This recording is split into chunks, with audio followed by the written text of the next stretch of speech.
Okay, so as those of you who follow the channel know, the HATJ transcripts are not supposed to be out for a couple more months.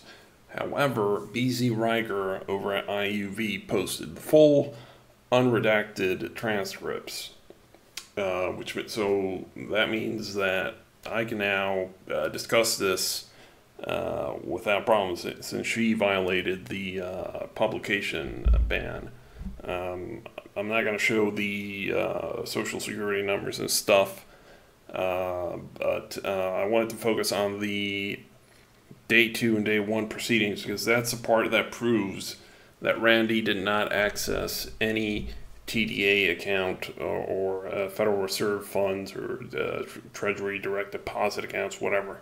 And keep this in mind. BZ Riger has had this information for months, and she has kept that secret from the IUV. Other people have known this, that Randy did not access any of these accounts, and they have been lying to people on the internet and concealing this information from you people. Now then, this is the sworn testimony of Monica Alcala. She is the financial crimes investigator with USAA. Now, if you doubt the veracity of this information, number one, this is sworn testimony under penalty of perjury, and it was backed up with documentation at the trial. So this is true and correct information. Now then, let's get to the juicy bits. Okay, so what can you see that happened on July 3rd? Answer: these are loan payments that were made. No, just you stopped where I wanted you to go. Go back down to loan payments. Answer: right. So those were the payments that were made to catch up the loans. Question: okay, and he does that with his actual money that's in that account. Answer: correct. So this is lie number one from Randy and HATJ. Randy paid off, the loans that Randy paid off were from money that he actually had in his real account. He paid his loans off with actual cash. The paid off loans were made to look like he paid them off with money from a TDA account. That is a lie. He paid it off with money from his real checking account. Now then, this is where it gets good. Okay, and on July 3rd, 2017, did Randall Bean add a funding account to the USAA website? Yes, and what did he call this funding account? It was listed as a trust. What was the account number, his social security number? I can't show that. Okay, and so he added this account and then made all these payments. Is that an instantaneous process? Thus, when he added this account, is the money immediately sucked out of whatever he puts on the website? Answer: the account is added, and to pay your bills, it automatically credits all of the different bills. So automatically, it assumed that the loan was paid off, that the credit cards were good, and that the insurance was paid in full. Okay, this is a prosecutor. But it doesn't immediately withdraw money from the Federal Reserve. Answer: no. No. Question: okay. The prosecutor: okay. If we're pulling money from an external bank, it can take a couple of days. Okay, and that's what kind of transaction is that? Answer: that's called an ACH. Question: an ACH transaction, what's the closing time of most ACH transactions? And keep this in mind because this is very important. Answer: we submit the request at the end of the business day, so 8 p.m. is when we batch everything. So it can take anywhere from 2 to 10 days for the other bank to receive it and give us some money that we're requesting. And this is probably the same in your bank. I know it's the same in my bank. My checks don't process until the next working day. It's the same. It's around 8 p.m. Okay, but with USAA members, you immediately credit their payment? Yes, even before you have the money? Answer: yes. It goes back to we try to take care of our members who are active military, so we try to take care of them as fast as possible. And this is where the entire thing rests. USAA immediately credits you regardless of whether or not the account you're typing in to the funding source is real or not. They assume that you're typing in a real account and they credit you. Now, that does not mean that the account that you are typing in is real. They are simply assuming that it is real until they verify the account. And try and remember that they don't send the information to the ACH system until 8 p.m. for verification. So remember that, moving on. All right, now this is from day 2.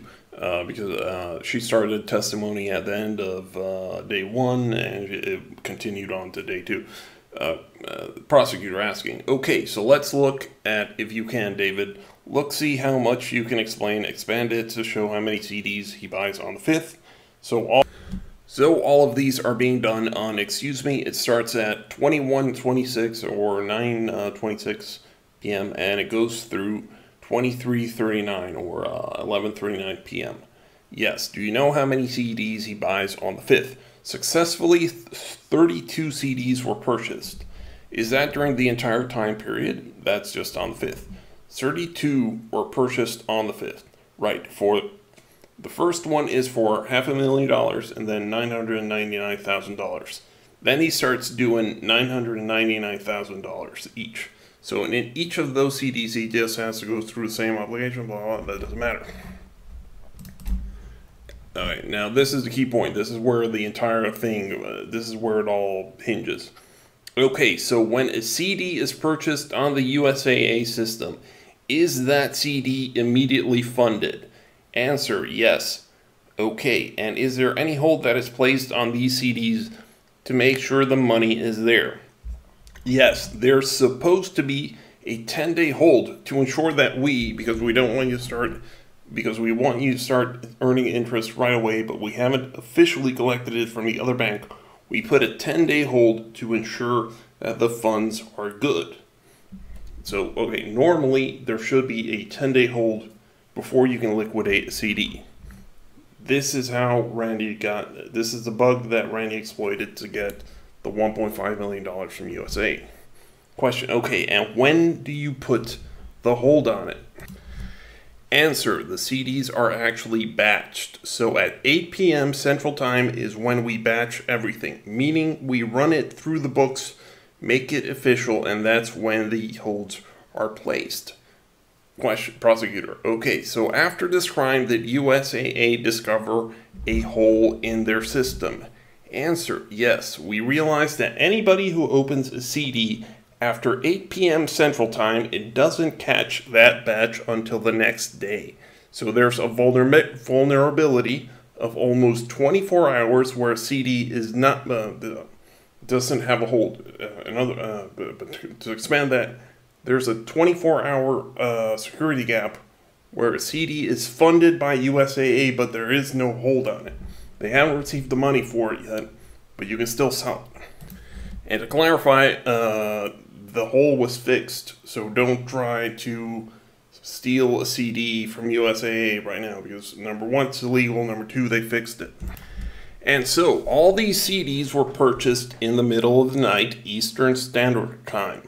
It was 9:30 Central, 9:26 Central Time when he started, and then it goes on to what? 23:19, 11:19 p.m. Central Time. Okay, so to reiterate, he buys all the CDs between 9 p.m. and 11 p.m. On the 5th. Okay, moving on. Okay, and so let's play on the morning of the 6th. What does the defendant do early in the morning of the 6th? Mr. Bean calls in and requests to liquidate one of the CDs. Did he call to liquidate a second CD also on that morning? Later on in the day, yeah. We don't have both those calls, but we do have one. Answer, that's correct. They play the phone call. So on July 6th, you see those 2 transfers from this is me inserting from the liquidation of the CDs enter into his account. Yes.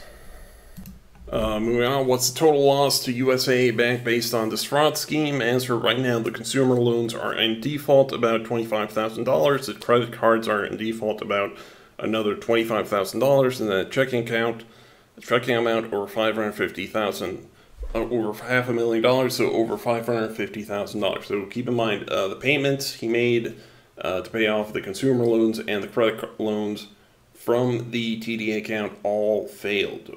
So he still owes all that money. No money was transferred from the Federal Reserve. And finally, so 7th-6, do you see what are the first two credits? If you could look at the screen, I think David has it highlighted for you. Yes, on 7/6, the two transfers from CDs, that's $499,909.59, and then the $998,800.36. So, looking at the timeline. Alright, so I'm just going to draw this out graphically so people can get the point here. Okay, on July 5th at 8 p.m., they process the ACH transfers for July 5th. So Randy misses that ACH transfer timeline. He starts buying CDs at 9 p.m. So that means that there is no hold placed on those CDs. He is free to liquidate them as soon as the bank opens the next day. The next day, July 5th, he starts liquidating the CDs. Let's draw that. Liquidate. So he gets $1.5 million between 9 p.m. of July 5th and noon of July 6th. Now, the ACH transfers to the Federal Reserve were not going to go out until 8 p.m. on July 6th. And that's just sending them out. They would still take 1 to 10 days to process. So there was not enough time for the wire transfer request made by Randy to even get to the ACH system before he withdrew the $1.5 million. So it is impossible for Randy to have gotten the $1.5 million from his TDA account because that transfer didn't even go out before he withdrew the money. It is, and Heather, Randy, BZ, all of these people know this information. It is impossible for Randy to have gotten the money from the TDA account because, again, he withdrew the money before the ACH transfer was even submitted into the ACH system. So for everybody that keeps complaining and asking why is Randy in jail, this is why. Because he exploited a flaw in USAA, in USAA's CD purchasing system that allows people, past tense, people to buy CDs after 8 p.m. without funding the CD and immediately liquidated the next day. Now, nobody else was stupid enough to try this because it's extremely illegal. You'd be stealing money from a bank, and that's a federal crime, as Randy and Heather have found out and are currently in jail for doing so. But look, the rest of us should have the ability of hindsight, and we have the information out here. You can verify for yourself. By the way, if Heather, Randy, or anybody wants to deny this, they can simply provide any evidence that Randy actually purchased the CDs before 8 p.m.